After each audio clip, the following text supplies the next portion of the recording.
painting of the Galactica is about to start in earnest, and what I want to do first is to pre-shade this by spraying a darker color in the recesses.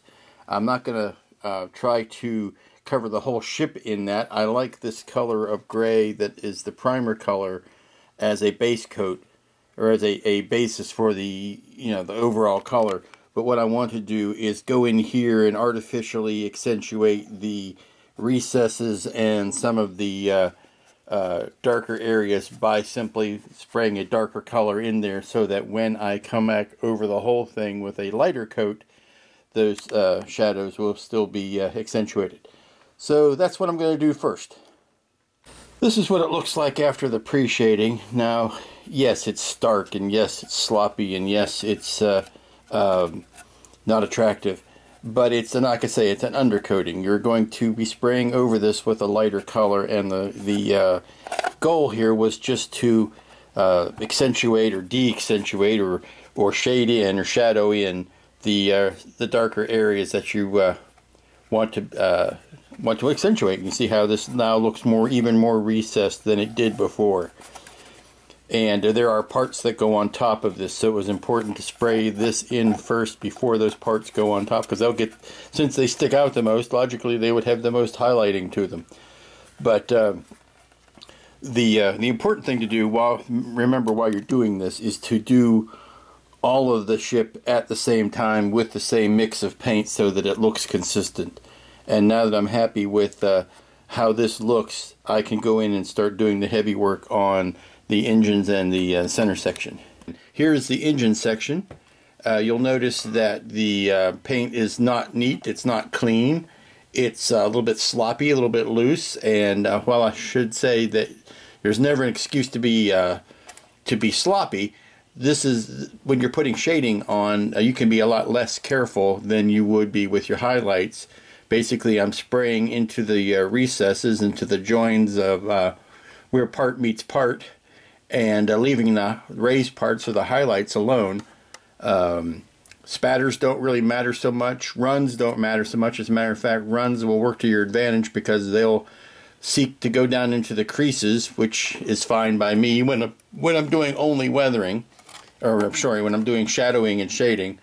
But the important thing is that it was consistent with work I had done on the front. Now the back is a little bit more shaded because I think the engine, the front part would be more subjective to, it's a lot smoother. There's a lot less big crevices, a lot less differences in the shape between the raised bits and the body, whereas this has got massive differences. It's got high humps and low flats, so you're going to see more contrast in there.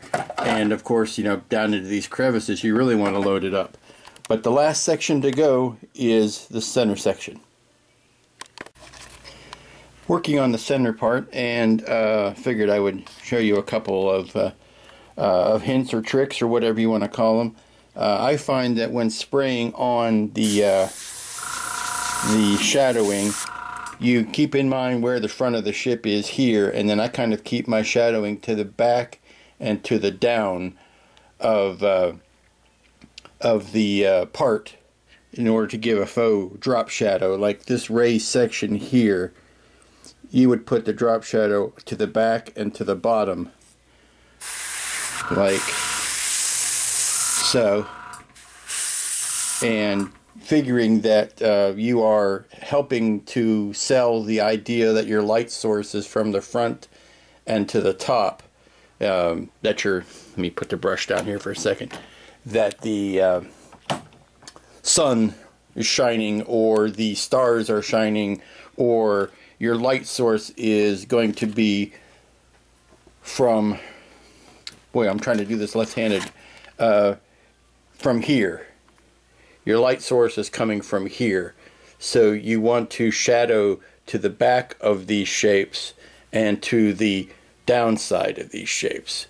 What is going to be on top, and again here's the head in place, what is going to be on top and in front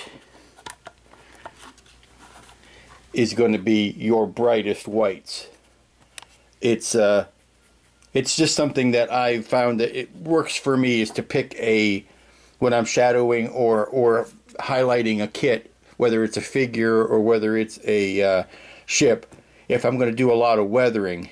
And this is different again from what I would call weathering on a one-man fighter, where you have scorches and laser hits and atmospheric weathering. So that's more of a all-over type of weathering. And of course, on the bottoms of those ships, you would imagine to get more scuffed up and abused than the tops of those ships. But on a big capital ship like the Galactica, or like a Star Destroyer, or like the Enterprise, or something larger, if you're going to be shading and shadowing, I always pick the nose or the top as the area that's going to be receiving the most light, and the underside and the back as what's going to be getting the most grime. That's just something I keep in my head when I'm painting. It doesn't really have a lot of merit or a lot of bearing on how the actual kit turns out, but when I'm trying to shade something, I just have to keep that in mind so that my shading is consistent at least.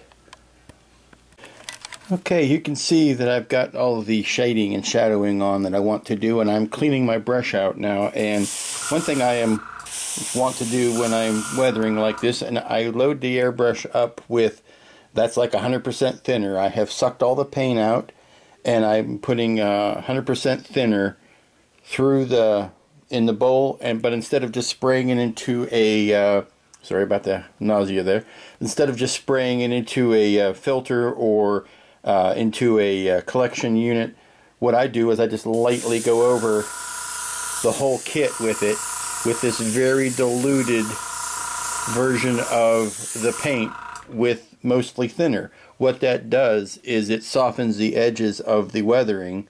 It does two things. A, it cleans my brush out, and I don't feel like I'm wasting the paint and the thinner, because what I'm doing is I am going all over the whole kit with a spray, and that, I think, unifies and softens the weathering coat. And I'll just do this all over, and again, whatever paint has collected in there, because it's very, very thin now, will run down into the crevices and into the cracks and accentuate the weathering. So that's what I'm going to do now while I'm cleaning out the brush. And then later today, after I've given this a good time to dry, I will come back and do the highlight coat. Now you can see the top coating in action. I've let the ship dry for a while. I've come back to it now with a mixture of Tamiya paints that is a very, very light gray with a bit of a mix of white with it. And I am going back over the high spots, and you'll see where the shadowing and the shading is much less pronounced than it used to be. Here's look at the head versus the shading on the body section. And like I said earlier, with the shading, with the highlighting, I am going more towards the top and the front with my highlights, as opposed to the back part and the below part for the shading. So it looks still a little bit stark here. I'm going to go over it some more and even it out some, but trying to bring up the overall tone and then hit it with some highlights. And I might even do some dry brushing over the very high spots. Now that I've got an overall highlighting coat on, and I'm happy with the amount that it has been lightened up, and it had mitigated the shading and the shadows and blended those a bit together, what I'm doing now is taking a dry brush of the same color and just hitting the highlights and the raised detail. And I'm going, as usual, from front to back with my philosophy that the highlights want to be on the front, the leading edge of things. So I'm just very lightly going across all the tops of these and just hitting the highlights, or hitting the high spots, with the lighter paint. Hopefully you can see. And the secret is to really dab get as much off of the brush as possible so that when you are dabbing onto the kit, you are not loading up with a bunch of paint and globbing where you don't want to glob. And I'll do one pass of that over the whole ship, and then probably one last thinner coat, where, like I said before, where I take the thinner and put a little bit of the dark pigment in it, and just mist the whole ship, and let the dark thinner mixture settle into the cracks. Okay, I've got the entire ship highlighted and shaded the way I'd like. The only thing to do now is to join the three sections together. What I've chosen to do that with is this two-part Loctite 5-minute resin. It's gray when you mix it up, which is nice because it'll also match and blend in. Plus, it will ooze up into the seam, and then I can come back and carve it down and make it make it thinner. So it's a glue and also a seam filler. So that's the main appeal of it. And nothing to but to mix it up and do it. And here is the Galactica. It has been highlighted. It has been glued together. I'm letting the epoxy set up. It's 5-minute epoxy, but that doesn't mean it's done in 5 minutes. That just means you gotta hold it for 5 minutes before it sets up, and there's a little bit of tooling left to do on that joint. But now that it's all together, I'm going to do one more weathering pass on it, and then I'm going to do the gloss spray so that I can put decals down, and then I will do it a flat spray after that. So where we are now, it's early Saturday evening, and what I'm going to do is let this sit up for an hour or two. Here we are on a Sunday afternoon, and I have switched the order around of a few things. I decided that I would do the touch-up spray painting over the epoxy, or over the Loctite epoxy, after I put the decals on. Since I still need to put those, there's a couple of little tiny parts I still need to apply. But I've got the gloss spray down on it. This stage always kind of freaks me out because it just doesn't look right. It's glossy and shiny and just doesn't look right. And but it's only temporary because I need to put the decals over a glossy surface, and it's always best to just load it up with gloss clear coat, and then you can always flat coat it after you're done, but you put the decals over the gloss, and then you minimize the silvering of the decals. So I especially plastered in the areas where the decals are going, not necessarily over the whole ship. So that's where we are now. I'm going to start by doing the decals that are going on the top, and then I will probably flip it over and do the decals that go on the bottom, and then once it's back on its little post here, I can pick a side and just run down one side and then do the other. So decaling has begun, and I've already had one fatality. I was putting on these decals over these nicely contoured shapes, and this one seemed to go okay. There's some compound curves that they need to go over. So I was laying them in place and then putting a little bit of Solvaset over that one. Accidentally bumped it, and before I could put it back into place, it had turned into goo. So luckily I'm pretty handy with a airbrush and some masking, so what I'm going to do is mask that off and spray paint that red stripe on there. But some things happen that you can't control. I like using Solvaset a lot, but that is the danger in it, is that it will turn your decal into goo almost immediately. only use it once you've got it in place, and for God's sakes, try not to bump it after you've put the Solvaset on it. Lesson learned. We'll see how the rest of it goes. This is an experiment in running a straight decal up a curved surface.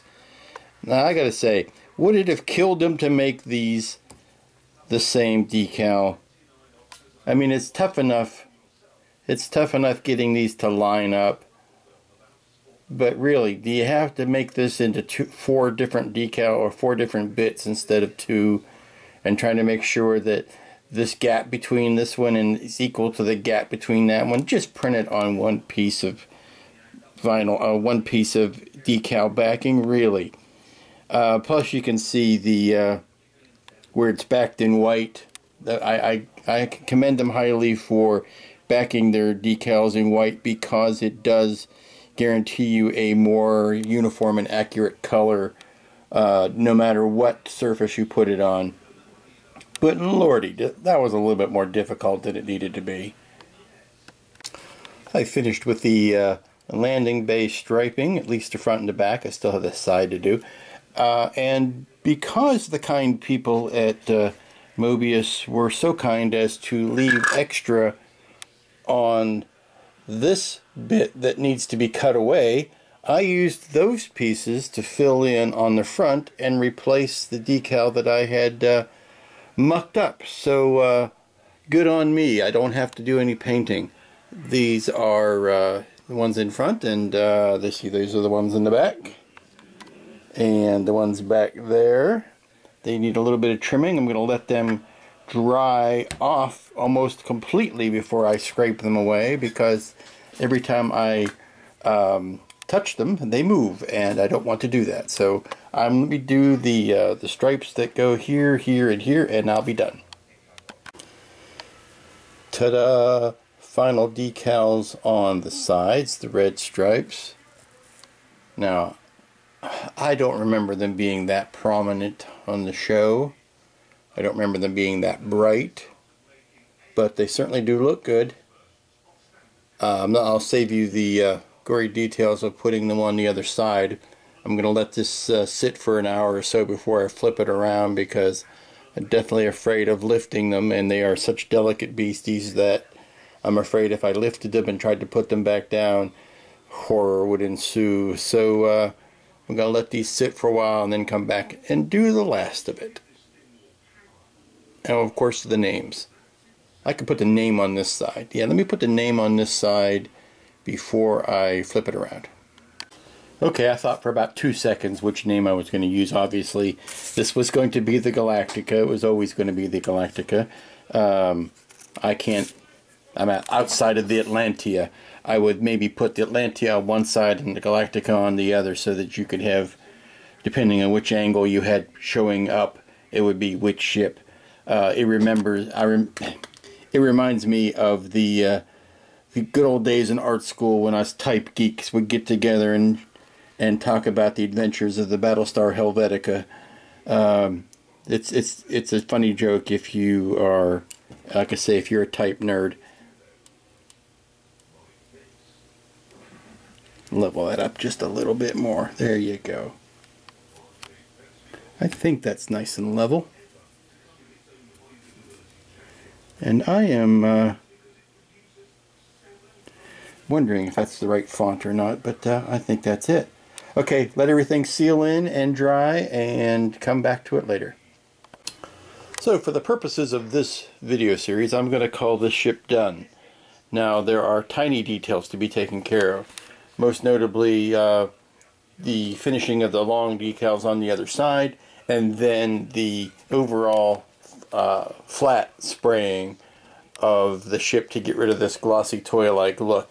And trust me, that will happen. And when I move on to the Viper over there, which is my next project, as a side note, I will show the finished Galactica with the dull coat sprayed on it. But for the, I also put the name on that side. But for lack of another reason, I will close this out so that I can get this video chopped up and posted. So another fine kit. Again, I opted not to light it, to do anything fancy with it, but a worthy addition to the Galactica subjects on my shelf.